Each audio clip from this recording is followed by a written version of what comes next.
Hello, everyone out there in Radio Land. It is once again that time of the week. What time of the week is it? It's that time of the week where we dig underneath the headlines. We ferret through the debris that comes down from all of that mainstream media propaganda and try to sift through and get to that straight golden truth. It is the Hoodrat Strategist radio program, only on 89.1 WIDR Kalamazoo, your only source for political revolution.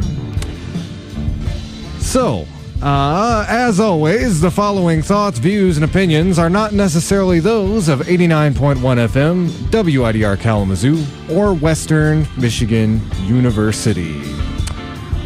First of all, happy Juneteenth to everybody. And I'm actually going to start the program. We're going to play a video clip in just a second, talking a little bit about what it's all about. I do want to say thanks again, everybody, for tuning in.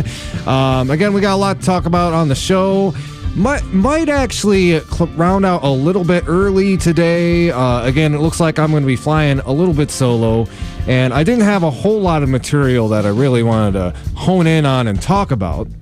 But we will be, of course, talking about the important issues of the day. And speaking of this particular day, why don't we go ahead, let's play that video. This is a video from The Root, talking a little bit about the history and origins of Juneteenth.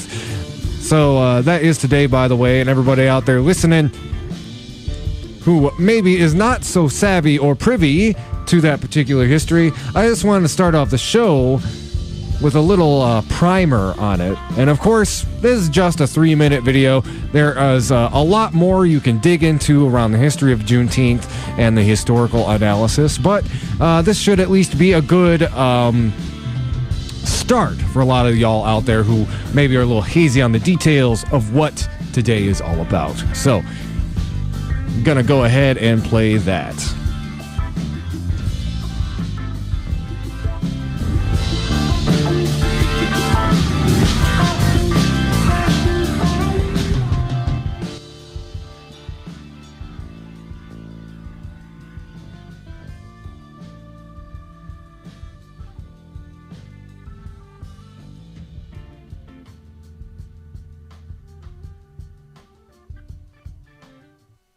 The history books have glorified Abraham Lincoln and the Emancipation Proclamation for freeing slaves. But if we're being real, it only applied to slaves who lived near Union lines, where they could flee his or her plantation or take advantage of opportunities in the North. Around 500,000 black people managed to do this. These black people freed themselves. Juneteenth, or June 19th, is a powerful moment in black history, dating back to June 19th, 1865. The day Union soldiers led by Major General Gordon Granger went into Galveston, Texas with news that the Civil War was over and Texas's 250,000 slaves were now officially free. Yes! 1865? That's a whole 2.5 years after Lincoln's Emancipation Proclamation. In those 2 years, black people's newfound freedom was rejected by white people. But General Granger bossed up and issued an order to the people of Texas proclaiming all slaves are free. This involves an absolute equality of personal rights and rights of property between former masters and slaves. And the connection heretofore existing between them becomes that between employer and hired labor. And Juneteenth was born. Our Independence Day. Our July 4th. Of course, it wasn't black and white like that. We weren't free. They just announced it. This new freedom sparked a violent backlash from white people. Surprise! Former Confederate soldiers, still in uniform and with guns, intimidated black people, continuing a new form of slavery. They did this by murdering, lynching, and harassing the freed slaves. Hashtag Reconstruction era. But we are a resilient people. None of their intimidation tactics could stop our ancestors from accepting and celebrating their freedom. And they celebrated defiantly because white people were hating. The first public Juneteenth event took place in 1866. Former slaves read the Emancipation Proclamation, something pretty gangster to do in the 1860s South. They also sang spirituals and played games. The freed men and women of Texas took their celebrations wherever they went. Los Angeles, Oakland, Seattle, Chicago, Virginia, you name it. By the 20th century, the Jim Crow laws were in full effect. Freedom started to feel like a foreign concept, and Juneteenth celebrations didn't happen as often. But the fight to freedom had to continue. The Poor People's March of 1968 brought new life into the holiday. In 1980, Texas recognized it as a state holiday. And in 1997, Congress recognized June 19th as Juneteenth Independence Day. It's been over 150 years since the first Juneteenth. Isn't it time Juneteenth became a national holiday? It could be the blackest holiday ever. Barbecues, music, dancing, a celebration of being free black men and women. June 19th is not just about freedom, but the fight of our ancestors, the determination, and the consideration that one day their children, their children's children, and their children's children's children would be free.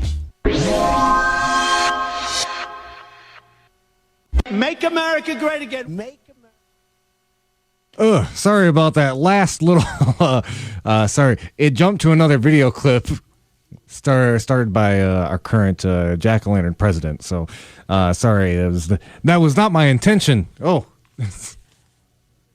But, I would like y'all to remember, again, Juneteenth, a very important day. Some suggestions, make sure, all the black folks in your lives, give them a special shout out. If they're a struggling artist, if they're a social justice person, maybe don't be averse to throwing a few ducats their way, Again, it's all about solidarity, and really, that's what we got to be on top of. So I'm going to go ahead and, excuse me. We're going to transition here real quick. And I'm going to talk a little bit about some current events. And give me actually just a second. I've got to go tweak something here real quick.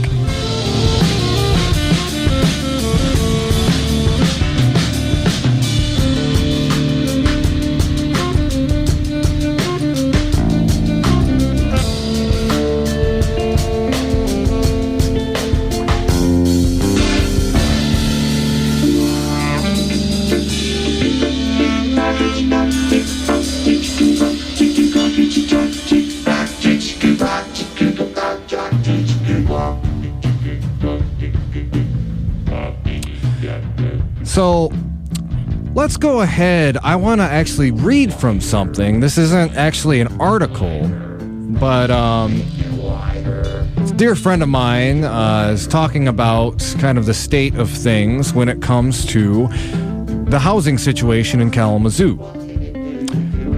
So I'm going to kind of just share this, and then I'm going to talk a little bit more about it. So this is about the Kalamazoo Gospel Mission. And what they basically go on to say is that they're currently waitlisting women and children and turning them away, despite the fact that this is something that the Kalamazoo Gospel Mission, particularly after the Bronson Park Freedom Encampment protests, made a very pointed and vocal commitment to not doing.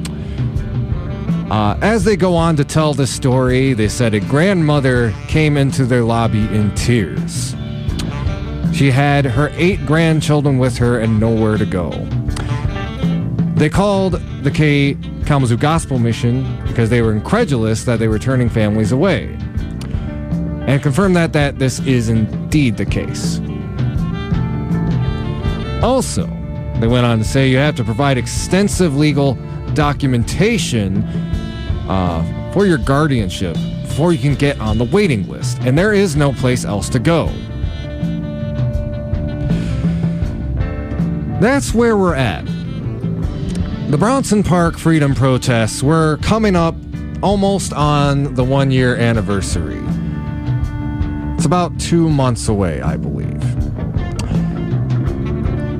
And what has happened in a year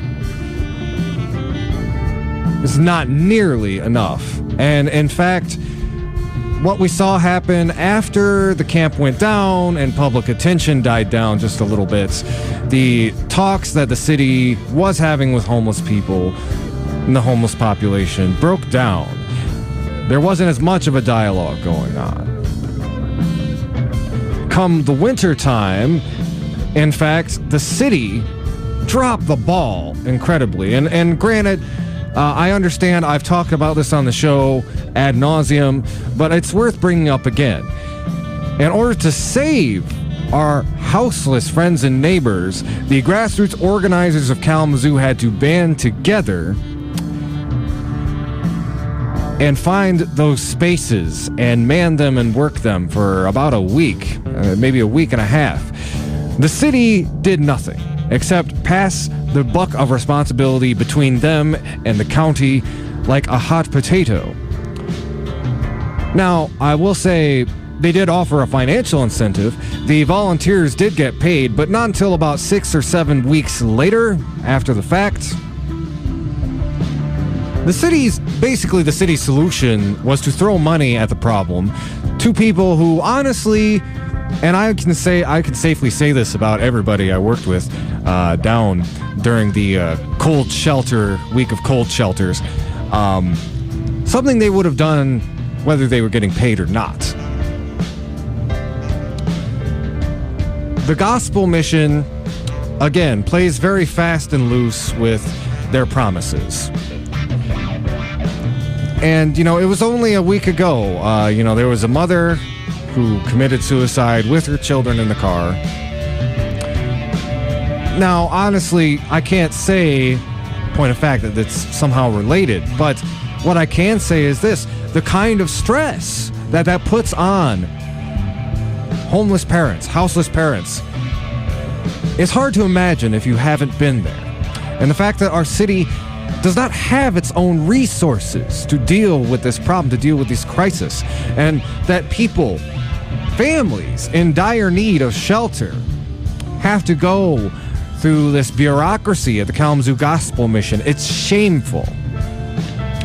And again, it goes back to the fact, the very thing that the protesters were talking about. Our city does not have the proper apparatus to even shelter homeless folks. Not even talking about the real needed solutions, a housing for all solution. Our city, it is shameful how we treat homeless people. Grand Rapids has a more robust shelter system than we do. Chicago, our neighbors to the west, they kept the trains running all night to make sure nobody would freeze to death. Here in Kalamazoo, again, if the people had not rose up, taken time out of their schedules, many of our neighbors would have frozen to death during that week. What of these families? What should they do? Where are they to go?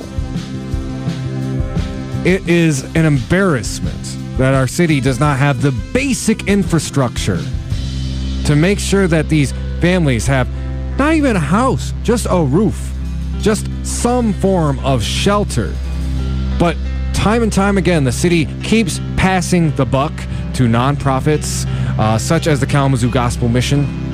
And because it is not municipally run, keep in mind again, the Kalamazoo Gospel Mission is a religious organization. They are allowed to have their own rules and discriminate about who is and is not granted shelter. on their premises. The fact that a city of our size, a city of our collective wealth, does not have a municipal shelter that can fast-track families into housing is an embarrassment.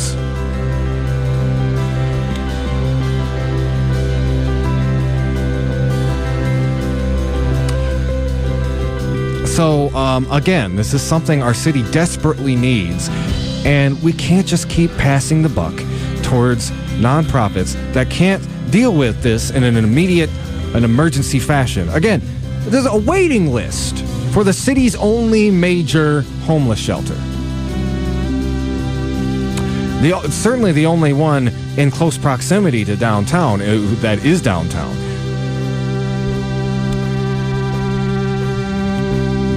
You know, a lot of people throw hate on the Gospel Mission, but I just do want to make a point. It should not be all on them. It is on the city to address this issue so that its own citizens have shelter. And again, the socialist in me wants to tell you we need a housing for all program in this city, first and foremost. So, after talking about that, I wanted to dive a little bit into, actually, you know what? Let's put that off a little bit. Let me conjure up another important local topic I wanted to discuss. So, the mayor recently gave a speech, a State of the City speech. I wanted to read a couple of excerpts from it. But it's from an MLive article. It was posted June 13th. Kalamazoo is a masterpiece in progress, says the mayor. And here's some of what he said. He outlined efforts to create a shared vision for the city and highlighted the Imagine Kalamazoo 2025 plan, which was formed after gathering community input. This is the most informed and ambitious vision in a generation, and I'm so excited about it, he said. Hopewell said, he referenced the Exchange building, i.e. that gigantic eyesore across from the Radisson. Sorry, it's a mixed-use property still under construction and slated to open in the coming months. Hopewell said the building is the very first newly constructed building in downtown in over 10 years. And he's excited for the project and several others happening in Kalamazoo, such as a new building to house the Kalamazoo Promise offices on Water Street, residential project at 400 South Rose, and a development in the Edison neighborhood that will include apartments and a child care center.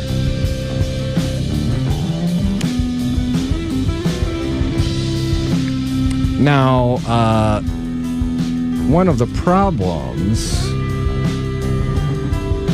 Oh, I'm sorry. Actually, I'm thinking of something else here. Going back to what the mayor had to say... I will say this much. If we go back, so Imagine Kalamazoo 2025, it was legitimately made with a degree of community input. Granted, a lot of the targets it talks about are very much on par with what a lot of other kind of liberal progressive cities are doing, are trying to do across the country and moreover through the world, but nothing quite as ambitious as, honestly, what is needed. And again, talking about the praise for the Foundation for Excellence, something that the mayor does a lot is he compares it a lot to the Kalamazoo Promise. Even in one of my own conversations with them, they said it's like that. Problem is, no, it's not. And the overall problem with Imagine Kalamazoo in general is that this kind of democracy by committee, by whoever happens to show up at XYZ public meetings, it's a poor substitute for the kind of direct democracy that we could and should get, not only through a city commission, but also through just general taxation. Again, and I will remind everybody of this until I'm blue in the face. This sort of idea that the benevolent billionaires of Kalamazoo did us a huge favor with this Foundation for Excellence.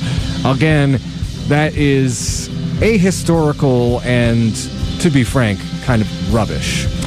What we should all remember is that there is a solution, there is a very basic solution that could have done the same thing that the Foundation for Excellence ostensibly is trying to do.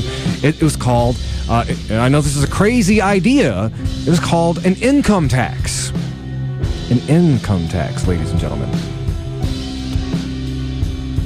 A tax, a progressive income tax on the wealthy billionaires that would have gotten that money, the money that we need to do these aspirational programs, to keep our streets upkept, to keep our municipal functions running. But, again, what a lot of people forget, particularly Southwest Michigan First, Hopewell himself, in particular David Anderson, gets called out a lot on this. We're in a lot of those talks where Southwest Michigan First basically said, you try to put an income tax on the table, we will kill it. So what is the Foundation for Excellence? The Foundation for Excellence is an excuse for the billionaires to get out of paying their fair share of taxes, and in a roundabout way, still pay for city operations in this unprecedented kind of libertarian's wet dream that we have in this city, where the money comes directly out of their pockets through these donations. Again, it's literally right now, it's only two men who are keeping the city budget afloat. And through that, you can very easily consolidate power. Now, granted, there's this kind of democratic apparatus, the Foundation for Excellence board, but let's be clear. One, there's no ban on restricted gifts, and what that means, again, is that these donors can allocate money to the city for specific reasons. And also, it's impossible to say that there is not some arm pulling going on behind the scenes. Again, you have an income tax that prevents any kind of concern about that going on, that sort of quid pro quo. I keep the city budget solvent for X number of years. Here's what you have to do for me. An income tax means that there is not that quid pro quo going on. There is not that fear that, the billionaires, whether benevolently or sadistically, are going to exercise control. Again, this is not necessarily about some evil cabal of billionaire criminals cooking up a scheme. It's that inherently they think, for good or ill, it is better this way for the city to be more or less financially controlled by them. Again, just to put a cap on it, if Kalamazoo's billionaires were so benevolent, they would have just paid their damn taxes in the first place. So I think with that, let's go ahead and go to a break. Y'all are listening to the Hoodrat Strategist radio program only on 89.1 WIDR Kalamazoo, your only source for political revolution.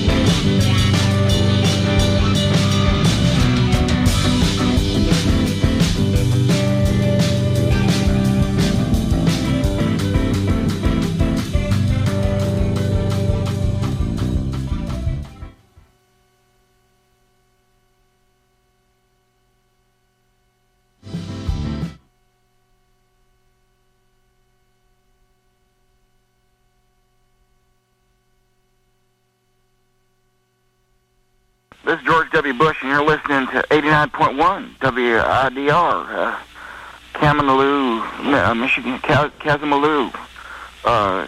You know what you're listening to, Kalamazoo, Michigan, man. What are you, stupid? Depression can take many forms. It can feel like static in your brain, or as if everything around you has lost meaning. It can debilitate even the strongest of people. 89.1 WIDR is here to tell you that there is help and a way to improve mental health.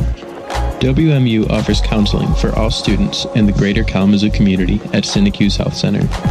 There is no need for an appointment for first-time visits. Open counseling times are Monday, Tuesday, Wednesday, or Friday from 8 a.m. to 4 p.m. or Thursday from 10 a.m. to 4 p.m. Synecu's is located at 1903 West Michigan Avenue, Kalamazoo. For more information, please call 269-387-3287 or visit www.wmich.edu/health center.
Hello, we are back. This is the Hoodrat Strategist radio program, only on 89.1 WIDR Kalamazoo. So, excuse me. So I want to go ahead and read from this article. This was sent to us from our old comrade Nora. And this is actually about, again, the legalization of marijuana. And the title of the article, this was published yesterday, Michigan could face competition after Illinois legislature approves recreational pot. It's written by Kathleen Gray from the Detroit Free Press. And I'm going to go ahead and just read from it a little bit here. When Illinois Governor J.B. Pritzker signs legislation legalizing recreational marijuana later this month, it will set up a race for the Midwest. Who gets to be the first in the Midwest to kick off the market for legal weed and capitalize on a potential billion-dollar industry, Michigan or Illinois? Michigan voters got a head start voting in November 2018 to legalize marijuana for adult recreational use. The ballot proposal, however, gave state regulators until December 2019 to write the rules and regulations that will govern the marijuana marketplace and begin accepting applications for business licenses. But Illinois lawmakers took a much different approach, approving a 700-page bill that legalized marijuana on May 31st and set a deadline of January 1st, 2020 to get the market off the ground. Michigan's marijuana regulatory agency is expected to release draft rules and regulations later this month and begin accepting business license applications later in the fall. Illinois, however, could have a leg up on the title of the first in the Midwest for a number of reasons.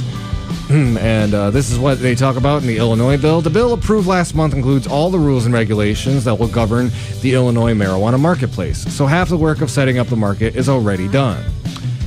2. Illinois' regulated medical marijuana market is much more established, and its 55 licensed medical dispensaries and 20 growers will automatically be able to add the recreational component to their business model. Although Illinois has far fewer medical conditions that qualify for the medical marijuana card and therefore far fewer patients, roughly 40,000 compared with nearly 300,000 in Michigan, Illinois' medical marijuana Illinois' medical marijuana market kicked off in 2014, nearly 4 years before Michigan. Number 3, While Michigan has awarded licenses to 102 medical marijuana dispensaries and 75 growers who will be the first to be considered for recreational licenses when the state begins accepting applications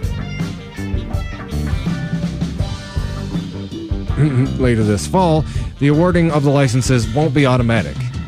And number 4, by approving the legislation in the legislature rather than at the ballot box, Illinois lawmakers were able to address multiple concerns in one bill, including expungement of criminal records and a more comprehensive approach to taxing.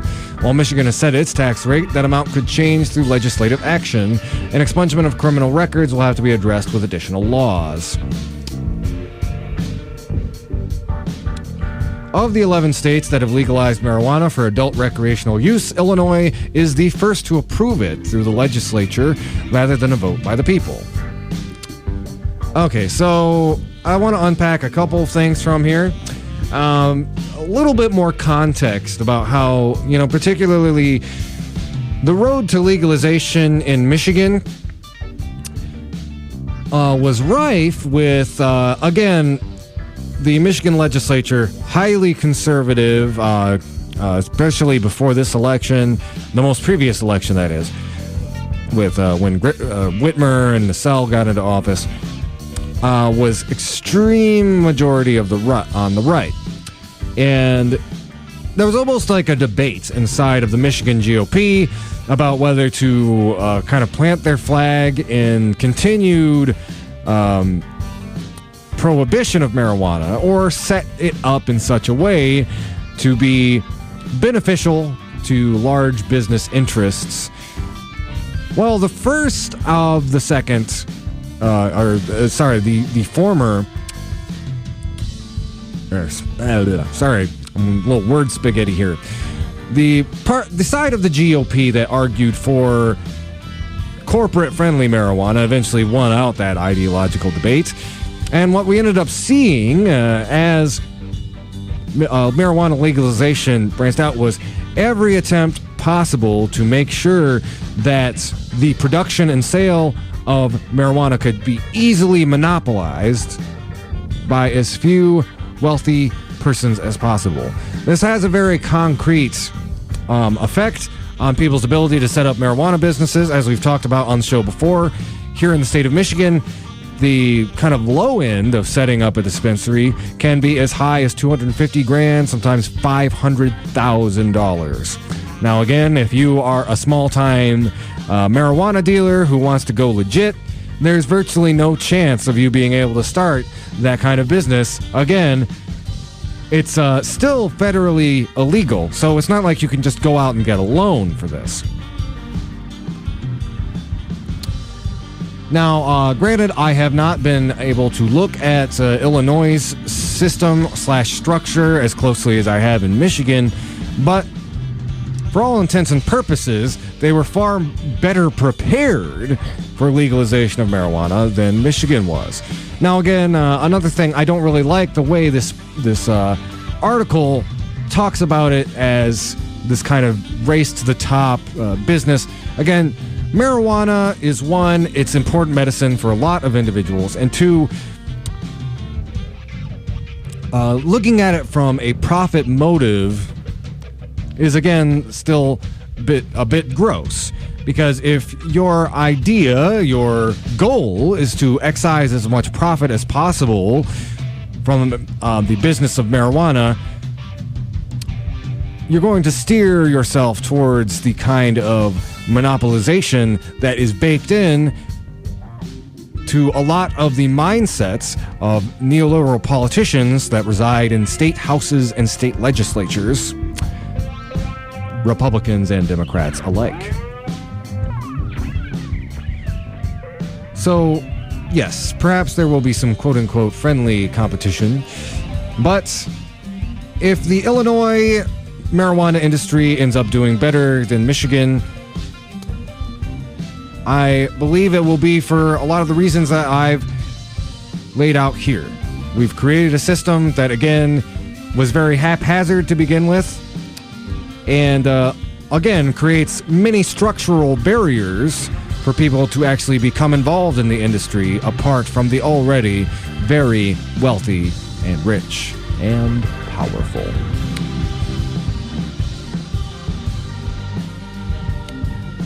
So anyway, moving on from that, wanted to go ahead and, while we're on the topic of medicine, my other co-host, Lawrence, he could not be here today, but he sent a video. This is a clip from the Kyle Kulinski show. And again, it talks about that kind of corporate greed. And frankly, this is why you don't want corporations who have only a profit motive to be involved in the production and sale of life-saving or quality of life improving medicine.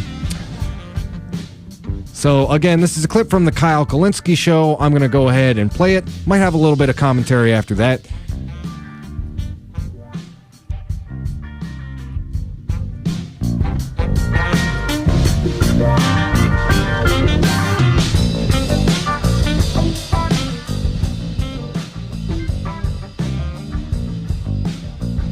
Need to stress that this is not The Onion. This is not one of those, satire parody websites or whatever. This is 100% authentic. 100% authentic. So Gizmodo tweeted this.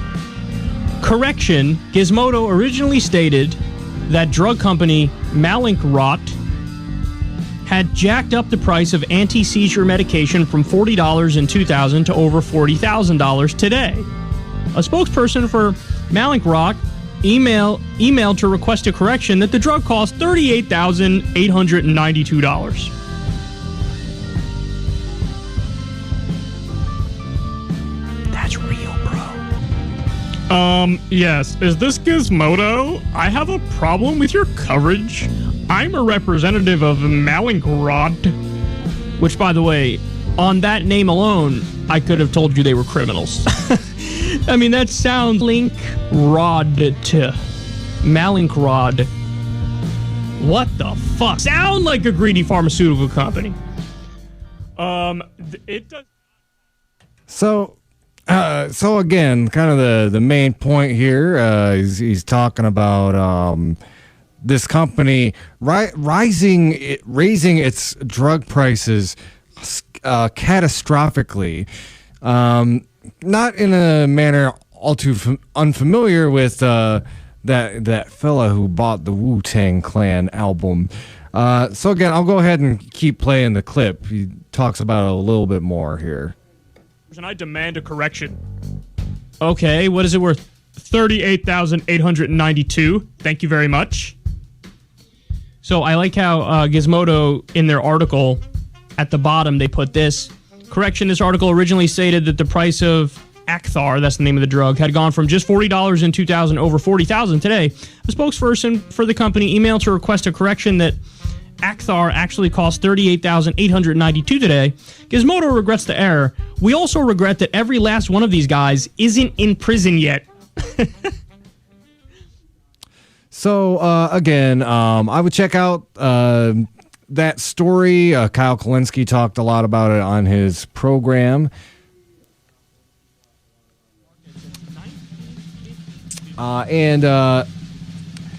Again, it's just another illustration of what happens when you turn things that should not be commodities into profit-making commodities. Again, this is a life-saving anti-seizure med, or at least a med that can improve the quality of life for people with seizures. Going from $40 to $38,000. Well, closer to $39,000, as a matter of fact. So, again, I mean, I don't really have too much else to say about it, except that, again, this is what happens when you structure your system for profit and not for people. People always say, well, not people, but, a lot of right-wingers, conservatives, neoliberals always argue that the free market will bring about these good outcomes. What is possibly or conceivably good about that? So I think with that, let's go ahead and take another break. This is the Hoodrat Strategist radio program only on 89.1 WIDR Kalamazoo, your only source for political revolution.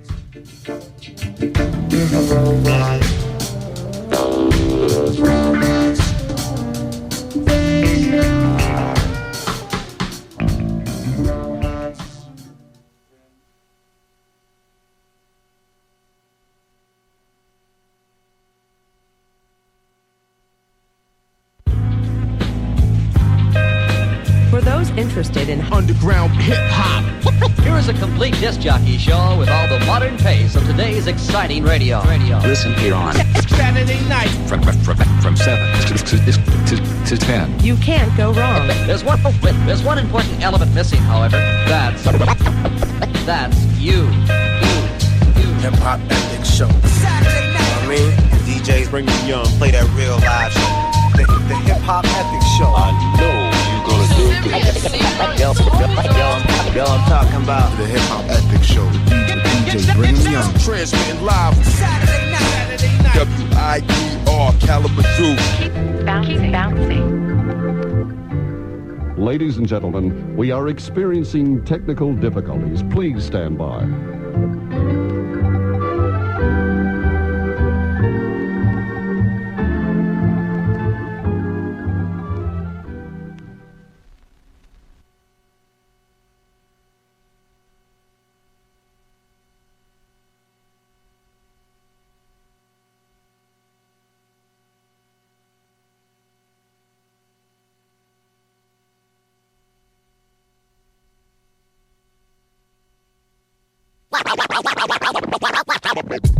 Can't get enough Radio Evolution? Follow us on Twitter, Instagram, or Facebook to find updates on all things wider, including upcoming shows and events, exclusive interviews, and ticket giveaways to your favorite live music venues in Kalamazoo.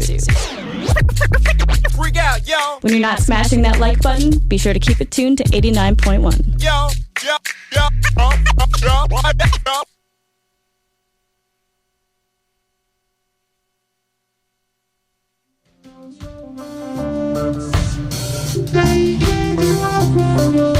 One day in the future, there will be robots. All they will come through. They fly on into your mind. The robots, they'll run into the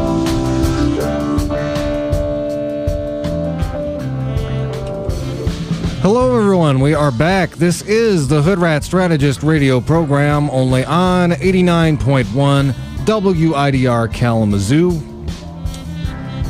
So, I wanted to talk about this. This is one of the bigger international stories that happened since last week. I've got to say, just as a little intro, man, whoever's writing the script over at the CIA, man, they need some new people in the writer's room. That's all I gotta say, because they're relying on a lot of old tropes. I.e., guess what? An enemy country just, fired, shot at a boat and caused a fire. Or did they?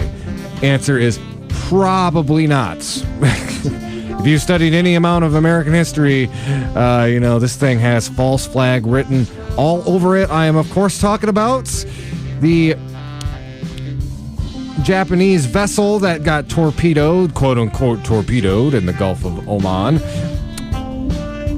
And how, well, you know what? Let's go ahead. I'm going to read a little bit from this article, talk about it myself. But this was published on Mint Press News, written by Alexander Rubinstein.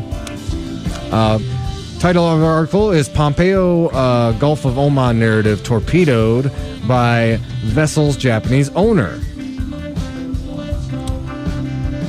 Goes on to say, just a day before the Trump administration blamed Iran for an attack on two oil tankers connected to Japan in the Gulf of Oman, without offering a shred of evidence, members of Congress revealed that Secretary of State Mike Pompeo had privately briefed them on possible justifications for a war on Iran. The 2 oil tankers were targeted as Japanese Prime Minister Shinzo Abe was in Iran, the first time a Japanese leader had gone to the country since its revolution 40 years ago. Abe was to act as a mediator between Washington and Tehran. This followed threats from the United States to sanction Japan, the world's 4th largest consumer of oil, for trading with Iran. Iran's Foreign Minister Javad Zarif tweeted that suspicious doesn't begin to describe what likely transpired this morning. His U.S. counterpart, Pompeo, held a 4-minute briefing on Friday about the incident, refusing to take any questions. It was just the latest pie-in-the-sky narrative from the former CIA director, who recently admitted that during his time at the agency, we lied, we cheated, we stole. That was a really famous speech. I recommend y'all look it up, because, man, that's right on the nose. CIA, lie, cheat, steal, kill, win, everybody doing it, as the song goes. Anyway, meanwhile, the U.S. government's contention that the oil tankers were attacked with mines appears to be falling apart just 1 day later. The owner of one of the tankers said on Friday that flying objects were observed just before the fire broke out. The U.S., meanwhile, released video on Friday they say shows Iranian vessels removing an unexploded mine. Yet, the owner of the vessel maintains that there were no mines or torpedoes involved, denying that such could have been the case because the damage to the ship was above the waterline. He went so far as to call the whole notion of mines being responsible quote-unquote false. Iranian vessels, it should be noted, rescued the crewmen on Thursday. Just 1 day prior to the alleged attacks, members of Congress were negotiating the defense budget when it was revealed that Pompeo had privately briefed them on potential justifications for a war with Iran. Justifications that would render Congress's control of war powers obsolete. The notion that the administration has never maintained that there were elements to the 2001 AUMF, that's the Authorization for Use of Military Force, by the way, all y'all listening out there in Radio Land, which of course was the precedent that allowed George W. Bush, Barack Obama, and of course now Donald Trump to bomb nations willy-nilly without needing Congress to make a formal declaration of war. That's why we've been bombing 7 countries and have a couple of prospective wars right in the wings there, everybody. Anyway, that it would authorize hostilities toward Iran is not consistent with my understanding of what they said to us, Representative Matt Gaetz of Florida said. Who, by the way, Matt Gaetz, very conservative guy, kind of part of the Freedom Caucus, but is notable. He's actually working together with Ro Khanna, one of the few really anti-interventionist progressives in Congress, on trying to reclaim some of Congress's power over formally declaring war with Iran. And Alyssa Slotkin from right here in Michigan went on to confirm that. She said, we were absolutely presented with a full formal presentation on how the 2001 AUMF might authorize war in Iran. Secretary Pompeo said it in his own words. And I will say, while we've criticized Slotkin before, particularly when we featured our interview with a World Socialist website author on his series, The CIA Democrats, we will give kudos to her for pointing out this administration's very transparent agenda to try to push towards a war with Iran.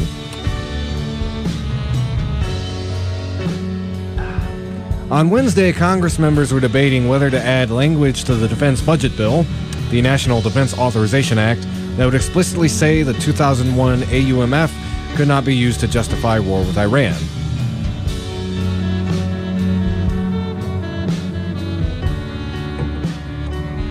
Congress is supposed to provide consent before the White House is allowed to go to war, a power that has largely been usurped since the War on Terror began.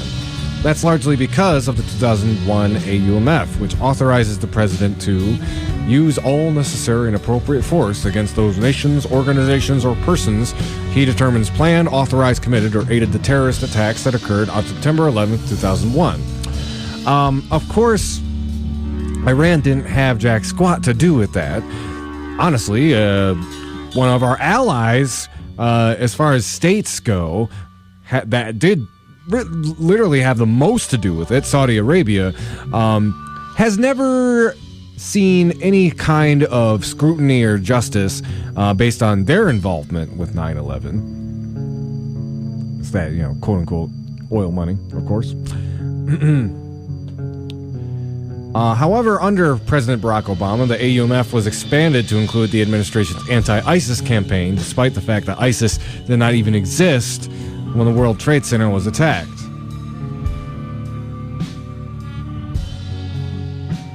Of course, the State Department recently designated Iran's military, the Islamic Revolutionary Guard Corps, as a terrorist organization, which could be their roundabout way of trying to make Iran fall under the 2001 AUMF. The Trump administration has on several occasions attempted to link Iran to Al-Qaeda, which might be true if we were living in the Twilight Zone. Iran, a Shia-led country, has long-standing hostilities with the Sunni extremist group, and Iranian-backed forces have battled them on multiple fronts over the years, including in Syria. Despite the overwhelming lack of evidence, Trump himself has sought to tie the country to Al-Qaeda, and U.S. courts have ruled that Iran is responsible for 9/11, rulings that are similarly surreal. Yet the Trump administration is reputed to deal in the land of alternative facts. According to Representative Slotkin, during Pompeo's briefing, he referenced a relationship between Iran and Al-Qaeda. Given the post-truth playing field Trump likes to play ball on, compounded with the extreme hawkishness of his lackeys John Bolton and Pompeo, the threat of war with Iran has never been higher, and it appears the administration is bent on circumventing congressional approval. If the plan goes ahead, it would mark the most serious instance of blowback in the post-9/11 era and create a quagmire worse than Iraq, since Iran's military is far stronger than that of Saddam Hussein. Perhaps this is another instance of brinkmanship by the administration, or perhaps Pompeo sees it as making good on his vow to continue to fight these battles until the rapture. One thing I did want to point out, too, is that, again, I think I might have referenced this in the article, but the very same ship that they claimed was torpedoed by the Iranians, it was actually Iranians, particularly Iranian sailors and vessels, that rescued the crewmen on Thursday. Now, I wanted to play something for you, because again, this is eerily familiar.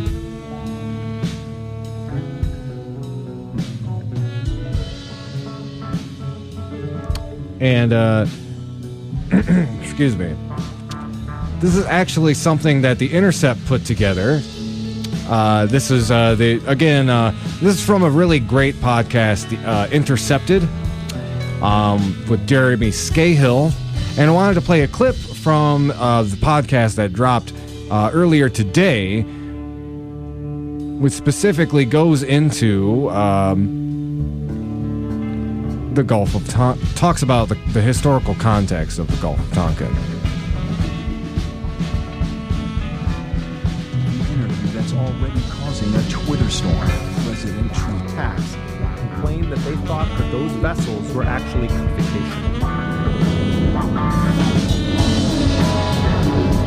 In late July 1964, South Vietnamese forces began attacking North Vietnamese bridges, communication posts, and other sites along North Vietnam's coastal waters and islands in what was known as the Gulf of Tonkin.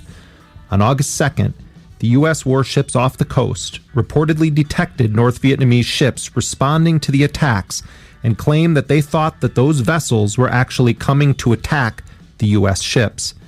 There are conflicting versions of what happened next, but declassified NSA documents reveal that the USS Maddox fired warning shots at the North Vietnamese ships.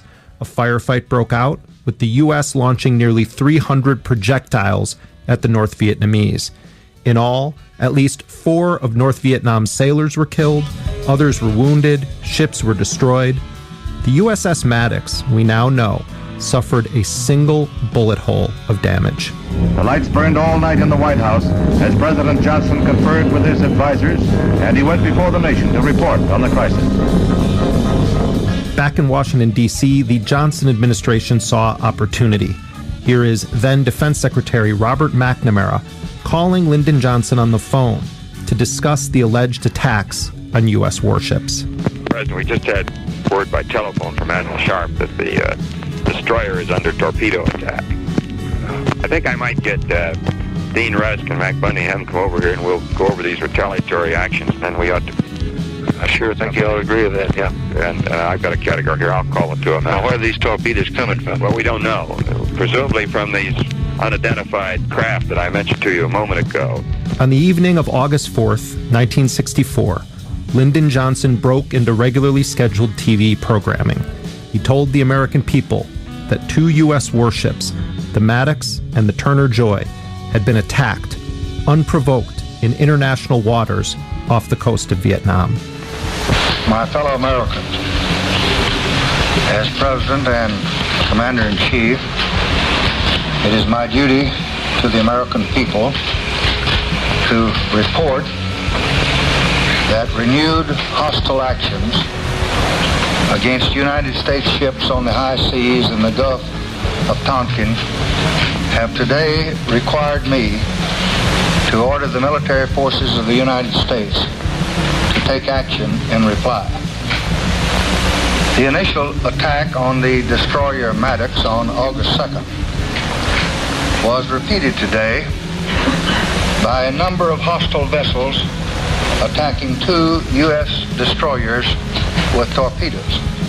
At the time President Johnson delivered that speech, U.S. intelligence had not yet confirmed any second incident with North Vietnamese ships.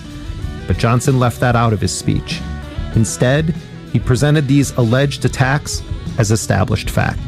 The determination of all Americans to carry out our full commitment to the people and to the government of South Vietnam will be redoubled by this outrage. Yet our response for the present will be limited and fitting. We Americans know, although others appear to forget, the risk of spreading conflict. We still seek no wider war. But the whole thing was a false flag, a fabricated crisis. History is now clear. The first so-called attack was actually instigated by the U.S. against North Vietnamese vessels that were responding to attacks by South Vietnamese forces. And the second one, well, it really seems to have never happened.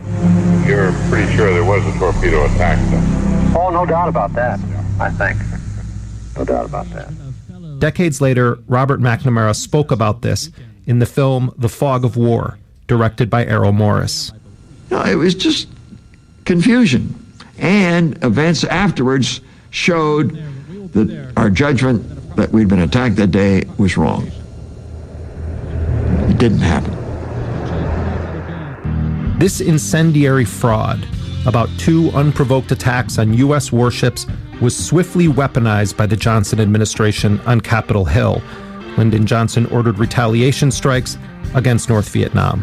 The U.S. sorties were launched for one purpose, as a warning to the communists that unprovoked attacks will bring prompt response. Shortly after Johnson's speech, the Congress passed a joint resolution known as the Gulf of Tonkin Resolution. It gave Lyndon Johnson sweeping powers to wage war in the name of protecting U.S. allies. Johnson never asked Congress to declare war. Instead, he used the incident to cut himself loose from congressional control. He requested a resolution that would give him the power to expand the war without further authorization. After deliberating just 40 minutes, the House approved the Tonkin Gulf Resolution. Not a single representative voted no. Over in the Senate, there were just 2 dissenting votes. On August 7th, Johnson signed the resolution.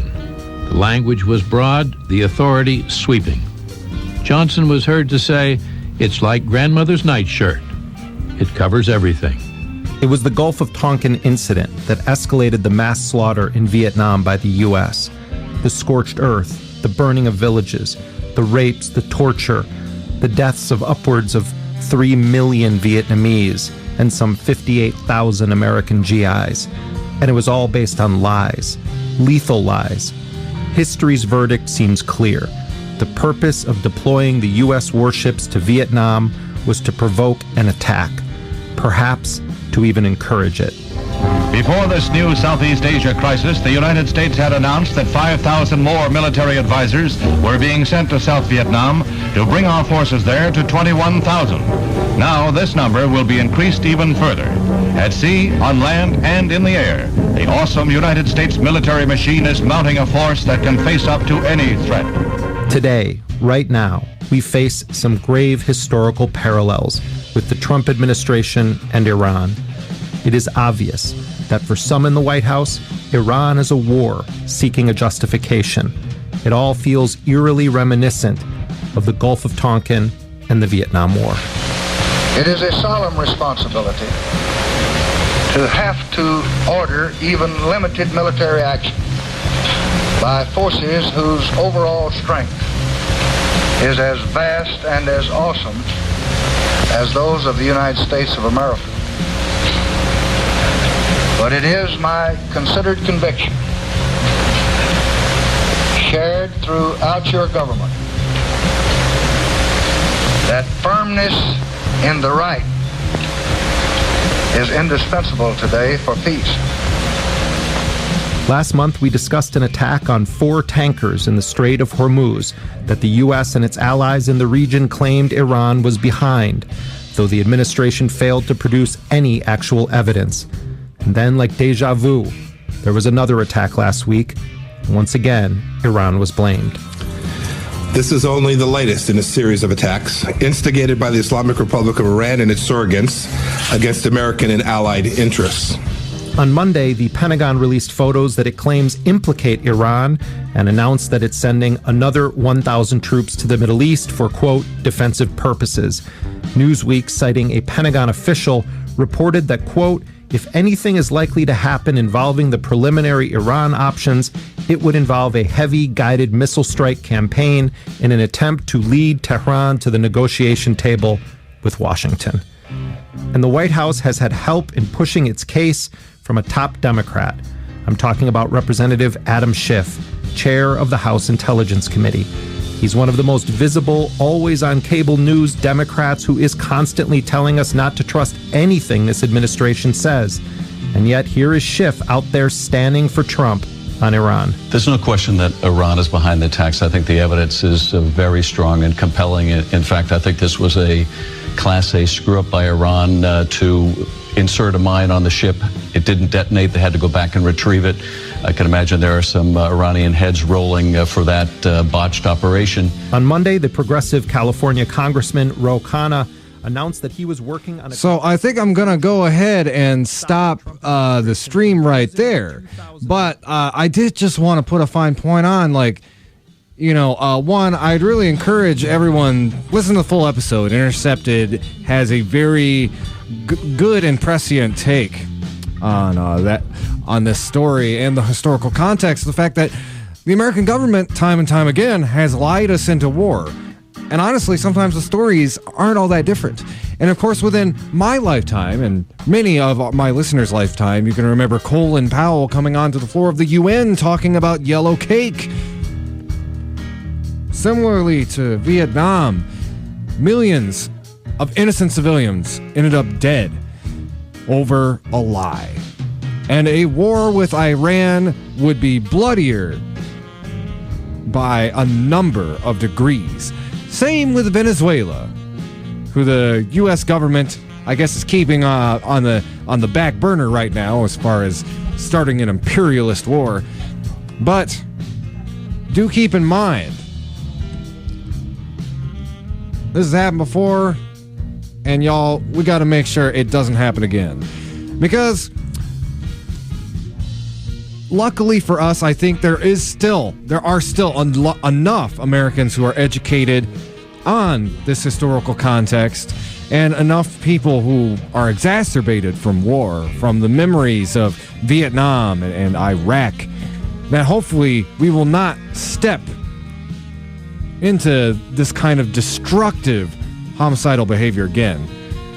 But that will only happen if we have an engaged population that's willing to fight back. So we're going to go ahead and take a little break. Y'all are listening to the Hoodrat Strategist radio program only on 89.1 WIDR Kalamazoo, your only source for political revolution.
Voting is important. From deciding Kalamazoo's best drunk food to picking the fan favorite for Wider's Battle of the Bands, voting allows people to voice their opinions and change their world.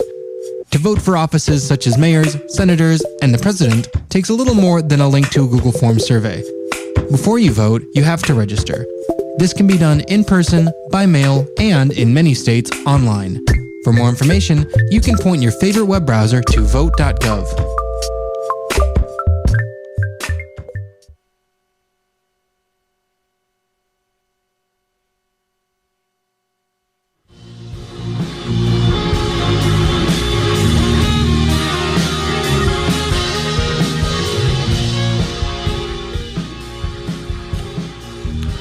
Hello, everyone out there in Radio Land. This is the Hoodrat Strategist radio program only on 89.1 WIDR Kalamazoo. So, I want to go ahead and launch into... here's a current Michigan event that we should really talk about. This is from the World Socialist website. It's published earlier today. Written by Lawrence Porter and Jesse Thomas. Michigan teachers rally to fund our schools after 20 years of bipartisan cuts. Approximately 1,000 teachers rallied at Michigan State Capitol in Lansing Tuesday to protest more than 2 decades of bipartisan cuts to school funding. Like their counterparts throughout the U.S. and internationally who have been engaged in widespread strikes and protests, Michigan teachers are determined to fight for significant improvements in wages and school funding and to oppose the privatization of schools. The militant mood of educators stood in sharp contrast to the protest sponsors, the Michigan Education Association and the American Federation of Teachers, Michigan, which sought to turn the event into an important lobbying campaign of the state legislature. An impotent lobbying campaign. Yeah, there's a little different context there. The rally featured Michigan's new Democratic governor, Gretchen Whitmer, whom union officials promoted as a champion of teachers and public education. In reality, Whitmer is calling for a paltry $526 million, or 3.5% increase to K-12 schools. Studies have shown that Detroit schools alone would require $500 million for critical building repairs. The keynote speaker was National Education Association President Lily Escalon Garcia, who has spent the last 18 months crisscrossing the country trying to put out teacher rebellions and preventing them from coalescing into a nationwide strike.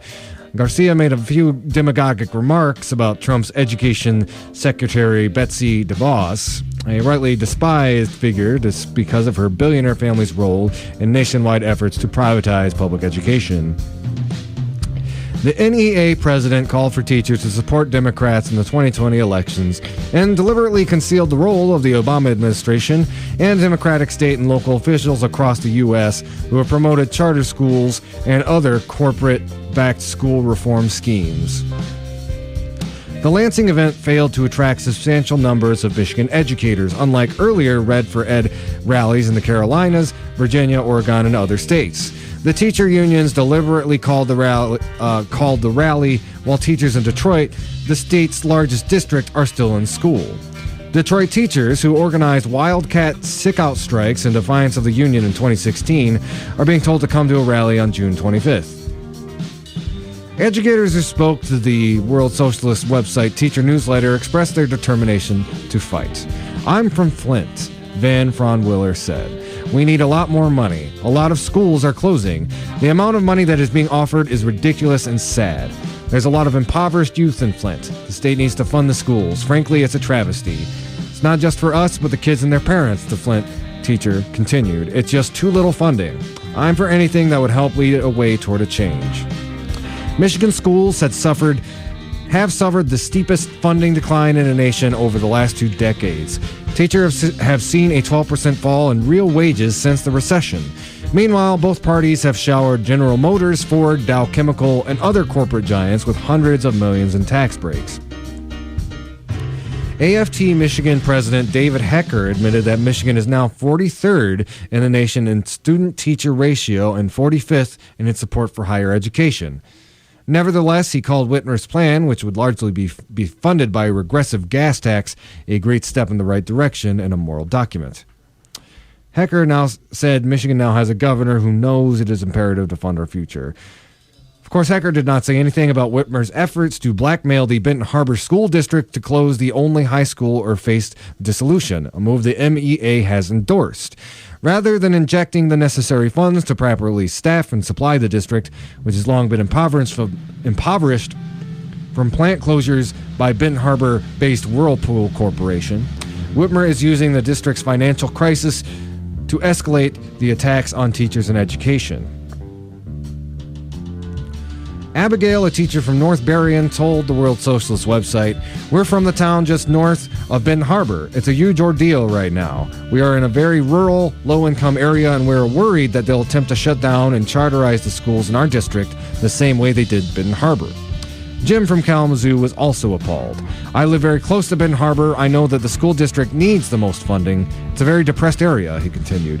"My youngest son specifically chose to go to the Three Rivers School District so that he could be in the choir program, but the administration was trying to defund a lot of the arts programs. The arts program helped him get through a lot of school. Without him, he might have dropped out. He had a lot of academic issues, but being in the choir program helped him connect with people and excel in other subjects too."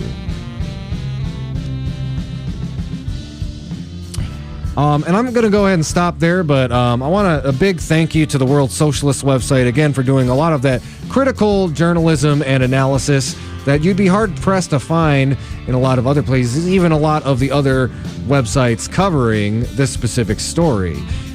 And I think it is important that we build on that context. And honestly, I think it speaks to an overall critique or concern, I guess I should say, I've had with other kind of grassroots people's groups cozying up to people who, for all intents and purposes, have been very destructive to their agenda.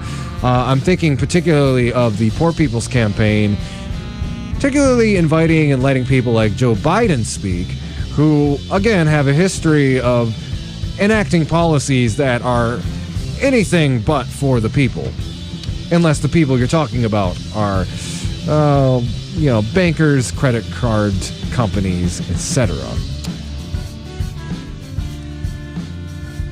So, again, a big thanks to World Socialist website for doing some insightful coverage of that. And again, I think it really speaks to the kind of hypocrisy, particularly like someone like Gretchen Whitmer speaking out about education while simultaneously closing down a poor school district. And again, she seems very hell-bent on doing that. Despite a tremendous amount of public pressure, her administration does seem dead set on closing down Benton Harbor schools. Again, there is still time. You know, you can always potentially, if you want to, call the governor, call their office about that issue. But she's been sending out a lot of these response letters that are basically a mealy-mouthed and very long-winded way of saying, thank you for your letter. I appreciate your concern. I'm still closing that school down.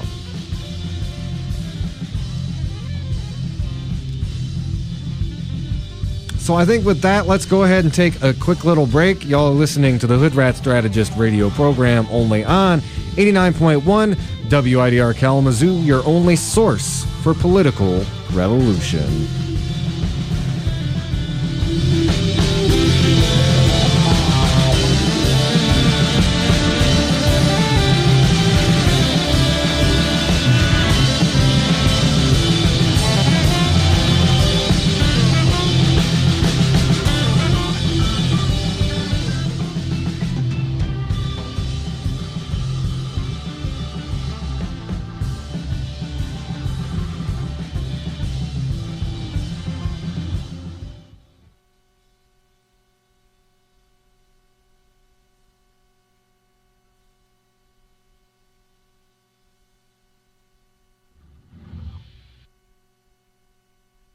Are you the police?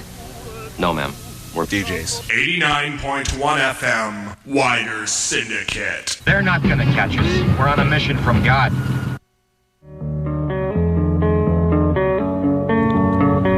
It may not be apparent, but hunger is a rather prominent issue amongst the student body of West Germany. The Invisible Need Project is a multifaceted initiative that's aimed to help struggling students. Every 2 weeks, generous people donate their food to the pantry located in the Fawn Student Service buildings or other drop-off locations. All you need to do is grab a reusable bag and grab whatever food you need to help sustain yourself. If anyone's unsure when their next meal will be, or if you have a little extra food you'd be willing to donate, the food pantry is your place.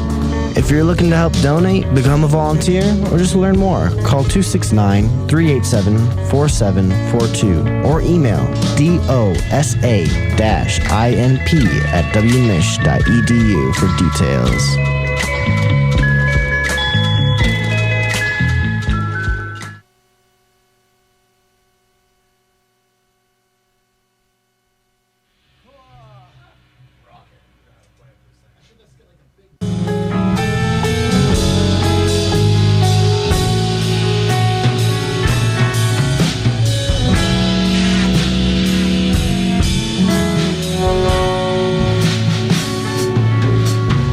Yeah.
We are back. This is the Hoodrat Strategist radio program, only on 89.1 WIDR Kalamazoo.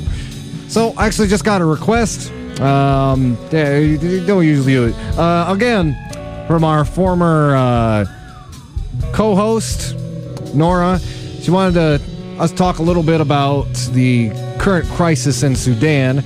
Now, to be honest, I'm not extremely familiar with what has been going on. I've been following it a little bit more loosely, but I did remember a really good piece of coverage that Democracy Now! Did earlier this month. Now, again, this episode we've been playing a lot more clips than usual, not as much analysis. Again, I do personally apologize for that. It's just, again, I didn't have a tremendous amount of material this week, and actually in this particular case, I wanted to make sure, while I could probably talk about it a little bit off the top of my own head, it would really come off a little bit less than well-informed. So I'd really much rather go straight to the source and play a clip for all y'all out there so that you can figure out for yourselves what's going on in Sudan and why we should all care about it. So I'm going to go ahead and play this clip, and I'm thinking probably at the end of this clip we're going to wrap up the show a little early.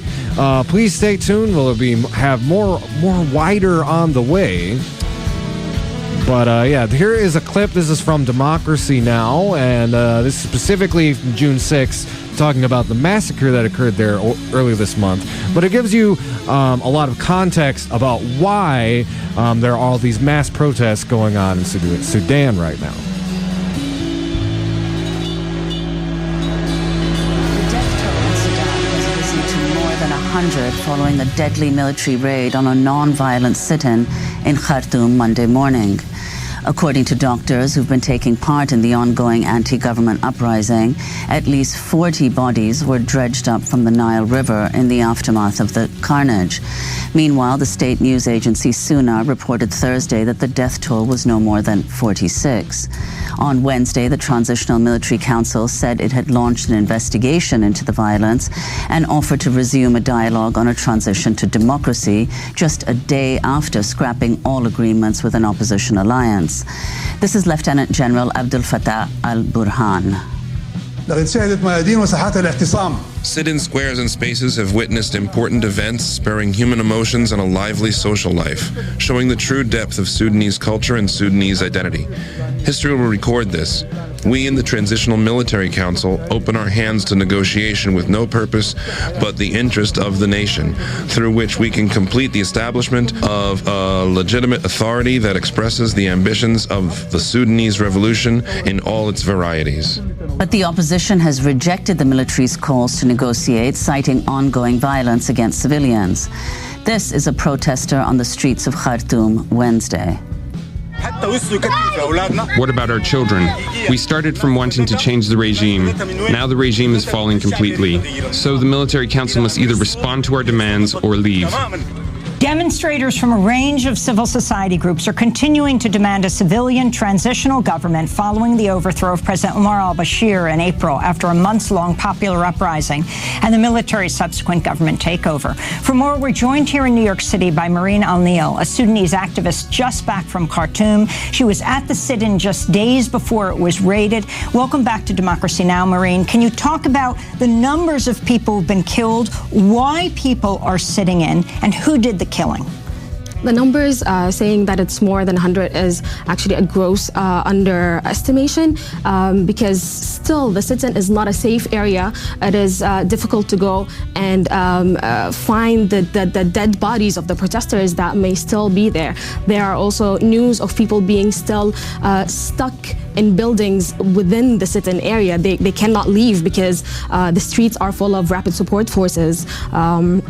this is the forces that have attacked the sit-in and are still terrorizing Khartoum. Khartoum is, for all intents and purposes, currently under military occupation by the Rapid Support Forces, previously known as the Janjaweed, under Hemeti's leadership, and he is still calling for attacking the people who are barricading the streets around Khartoum. He is saying that they will pay the price. Many believe that when Hemeti says paying the price, he is only talking about killing, and there's indiscriminate... And explain who he is. Hemeti is the leader of the Rapid Support Forces. He is currently the vice president of the military council, and he's the person who's leading all of the attacks that are happening, that have happened at the sit-in and are happening around Khartoum. Well, can you explain also, Maureen, what the Transitional Military Council is that's taken power in Sudan after President Bashir was ousted, and what role they're playing now? Well, the Transitional Military Council, more accurately referred to as the Military Council, it's not a transitional government. They are only the Security Council that was supporting Bashir. They have ousted Bashir, but they remain part of the previous regime. They have been negotiating with the Declaration of Freedom and Change Forces, but it now seems that these negotiations have not been in good faith. They have never intended to give up power for a civilian government. I wanted to go to Hemeti, the military council general who you've been talking about. On Wednesday, he talked about the gang members. He claimed the protesters are really gang members threatening and attacking people.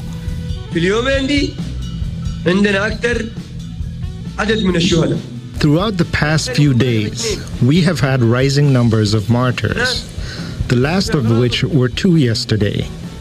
People going through their days, my brothers. The matter is now clear. They want Rapid Support Forces troops to be killed. They call themselves protesters. Those are not protesters. They are gangs, which we have warned against early on. The conspiring group will not get through to the Sudanese people.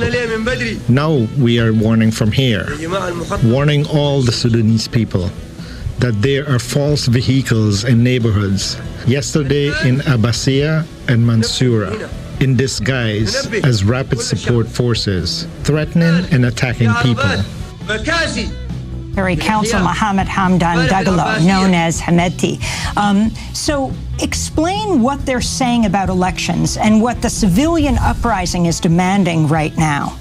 Well, they've said that they want to conduct elections within 9 months, and that those 9 months have started already from their the ousting of Bashir. So technically, within 7 months, that would be 2020. That is going back to Bashir's plan of holding elections at 2020. Definitely, the country is not ready for elections. It is not safe. The capital city is not safe. Let alone the places that have been facing conflict for years are not safe. There's no freedom of expression. There are no parties that are ready to offer the people programs that might be satisfying to the Sudanese people. The opposition is calling for a civil disobedience starting Sunday. There are signs of it already. However, because of Eid holidays, it is difficult to evaluate the level of the civil disobedience. The Sudanese Professional Association is an umbrella that holds unions, such as doctors' unions, lawyers' unions. But we're also seeing people from outside the Sudanese Professional Association who have said that they will join the civil disobedience. So, for example, there's a group called Diplomats for Change, and they said they will also be part of the civil disobedience, which means that even foreign embassies in Sudan will not be functioning starting Sunday. Well, can you explain, Maureen, for people who aren't clear, what the relationship is between the RSF and the military council?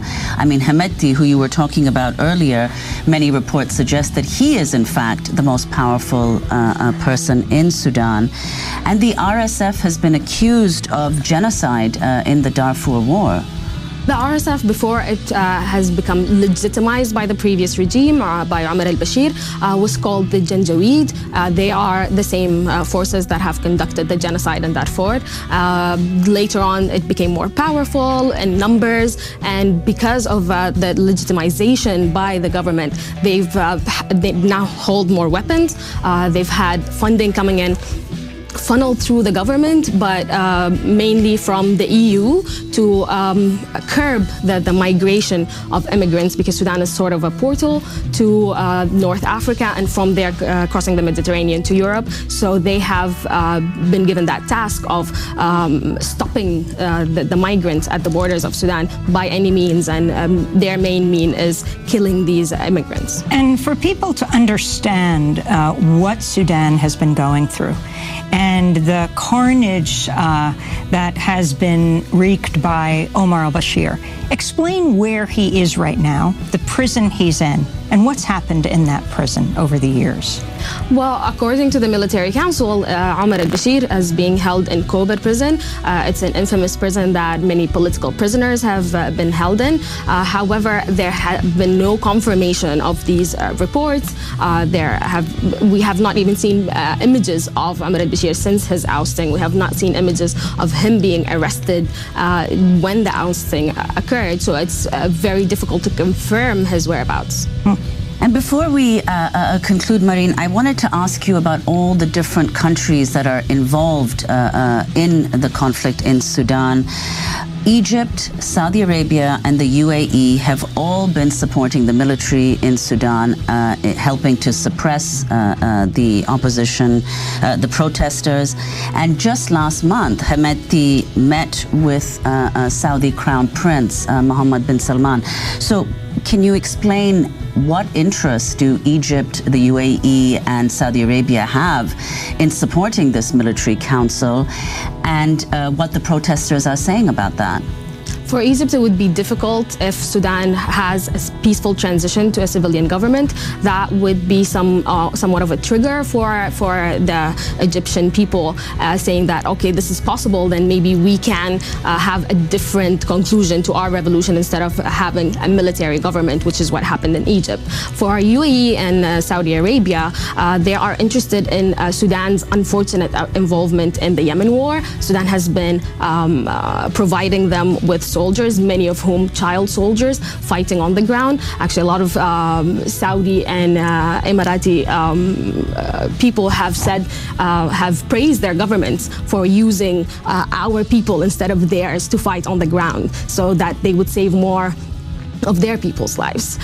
So if there's a transition to a civilian government, the civilian government, one of its first demands is to stop this outsourcing that is happening through Sudan of our people, especially the human rights violations of using child soldiers, and to stop the conflicts within Sudan. And as we wrap up, you've been back and forth to Sudan. You just came back. You were there just before they opened fire on the sit-in.